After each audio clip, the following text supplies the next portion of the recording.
اندلاع أزمة افتراضية بين أحلام الزعيمي وهاشم البسطاوي.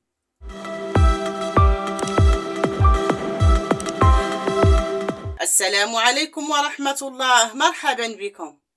ضجت صفحات خاصة بنشر أخبار المشاهير والفنانين خلال الساعات الماضية عبر منصة التواصل الاجتماعي انستغرام بالحديث عن الأزمة التي نشبت بين الفنانة المغربية أحلام الزعيمي والفنان المعتزل هاشم البسطاوي، وأحدثت التراشقات اللفظية بين أحلام الزعيمي وزميلها سابقا في الميدان هاشم البسطاوي ضجة واسعة عبر منصات التواصل الاجتماعي بسبب انتقاد هذا الأخير إطلالات الزعيمي وإبداء رأيه في تمثيلها. ويبدو أن الفنانة أحلام الزعيمي انزعجت من تدوينات البسطاوي التي شاركها عبر خاصية ستوري بموقع انستغرام، الأمر الذي دفعها لإرسال رسائل عدة له عبر نفس التطبيق.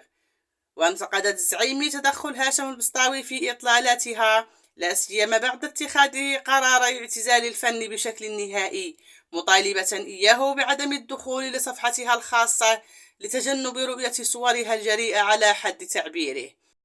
شكرا لكم على حسن الإصغاء والمتابعة. لا تنسوا الإعجاب بالفيديو والاشتراك في القناة مع تفعيل الجرس ليصلكم دائما الجديد. دمتم في رعاية الله وحفظه، وإلى اللقاء إن شاء الله في موعد قادم.